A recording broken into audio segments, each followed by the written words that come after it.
This is Italian football lover channel, my friends. Today I want to make predictions for match day 2 games of Serie A. You can subscribe to my channel, watch my videos, and please click on the like button. Thanks so much. And by the way, I am working with Football Overseas channel. Please support the Football Overseas channel, my dear friends. Let's start from the Milan-Venezia game. Milan is going to be at home. In the last game, Milan won against Venezia 4-0 at home. And Milan got a very good start to season by winning against Torino 2-1 in the first away game of Serie A this season. Venezia got a very poor start to season. They lost against 2-0 Lecce in first game at home. Milan is way more better team than Venezia. They will make the advantage of playing at home. They will win over against Venezia. Milan will get comfortable victory against Venezia. Milan 3, Venezia 0 is my prediction for this game. Sassuolo, Torino, this is the second game. Sassuolo is going to be at home. Both of the sides got a very poor start to season. Sassuolo team lost against 2-1 Atalanta in first away game of Serie A. Torino lost against 2-1 Milan in first match at home. Both of the sides have no point. Last season, Torino won against Sassuolo 1-0 in away game. Sassuolo couldn't get any victory against Torino in the last 4 games that played between of these two teams. I feel in that way Sassuolo is seeming a little bit closer to victory than Torino with home advantage. But I cannot underestimate this Torino team. Under these circumstances, maybe Sassuolo may win this game 2-1. But my prediction will be draw for this game, draw. Sassuolo 1, Torino 1. And another match, Fiorentina-Frosinone. In the last game, Fiorentina won against Frosinone 5-1 at home. Again, Frosinone is going to be one of the weakest elements of Serie A this season, in my opinion. Frosinone team lost against 1-0 Juventus in first match at home. Really so hard game is awaiting us. But nevertheless, Fiorentina is stronger and better team than Frosinone. With home advantage, they will win over against Frosinone. Fiorentina 2, Frosinone 1 is my prediction for this game. Monza, Udinese. Monza is going to be at home. They get promoted back to Serie A, but they lost against 4-1 strong opponent Inter in first away game of Serie A this season. And Udinese stayed draw against 1-1 Como in the first game of Serie A. In the last game, Udinese won against Monza 2-1 in away game, my dear friends. And this is going to be so challenging game, but Udinese is a stronger and better team than Monza. But this is an away game. Monza will be so ambitious at home. This game may end up in draw, maybe 1-1 draw is seeming probable to me. But nevertheless, with their strength and quality, just by 1 goal margin, I want to take a chance to Udinese for victory. Monza 1, Udinese 2 is my prediction for this game. Juventus Parma. Juventus, last season Juventus won against 2-0 Parma at home. Parma got a very poor start to season. They lost against 1-0 Cagliari at home. They have no point. Juventus won against 1-0 Frosinone in first away game of Serie A. Juventus is going to be at home. They will make the advantage of playing at home, and they will win over against Parma. Juventus 2, Parma 0 is my prediction for this game.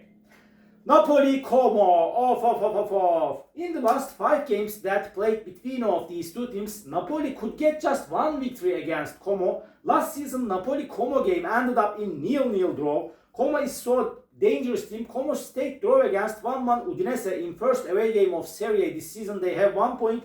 Napoli won versus 2-0 Genoa in first away game of Serie A this season. They won against Genoa 2-0 in first away game. They have 3 points. Napoli will want to make the advantage of playing at home, but Como is so strong and dangerous team under the management of Fabregas.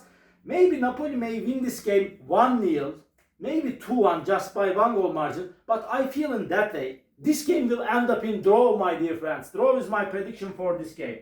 Napoli 1, Como 1. And Cagliari Inter. Last season Inter won against Cagliari 2-0 in away game. Inter have big supremacy against Cagliari in the games that played between of these two teams. In the last 5 games, Cagliari couldn't get any victory against Inter. But Cagliari got a good start to season by winning against Parma 1-0 in first away game. They have 3 points. Inter won against 4-1 Monza in the first match at home this season. and they have 3 points. Inter is the title winner of the last season. In my opinion, Inter is the strongest team of Serie A. They will win over against Cagliari. Cagliari nil, Inter 2 is my prediction for this game. And Lazio Genoa, off. Lazio is going to be at home. But Lazio is so inconsistent team. I don't rely on so much this Lazio team. But Genoa got a very poor start to season. They lost against 2-0 Napoli in first game at home. But Napoli is so strong team. But in the last 5 games, Genoa couldn't get any victory against Lazio. Lazio got back-to-back 5 victories against Genoa, my dear friends. Last season, Lazio won against Genoa 3-2 at home at the same time. So hard game is awaiting us. Genoa is going to be so ambitious to take points from this game. Maybe draw is probable, but after a so challenging game just by 1 goal margin with home advantage, I want to take a chance to Lazio for victory. Lazio 2, Genoa 1 is my prediction for this game. And Lecce Roma, off. As I remember, in the last 5 games, Lecce couldn't get any victory against Roma. Roma won versus Lecce 2-0 in away game last season. But Lecce got a very good start to season by winning against Venezia 2-0 in the first away game. And they have 3 points. My dear friends, Roma is stronger and better team than Lecce. And in my opinion, under the management of genius and experienced manager Gianpiero Gasperini, they will win over against Lecce. Lecce nil, Roma 2 is my prediction for this game. Atalanta Bologna, this is the last match of the week. Atalanta is going to be at home, and Bologna is so strong and dangerous team, as all of you know. Atalanta got a good start to season by winning against 2-1 Sassuolo in first match at home. They have 3 points. And last season Bologna won against Atalanta 1-0 in away game. Last season Bologna won versus Atalanta 1-0 in away game. And before the last season, Atalanta won against Bologna 2-0 at home. So challenging game is awaiting us, my dear friends. Maybe this game may end up in draw. Maybe 0-0, maybe 1-1 draw is seeming probable to me. But just by 1 goal difference with home advantage, draw is probable. Please don't forget that.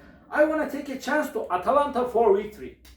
Atalanta 1, Bologna 0 is my prediction for this game.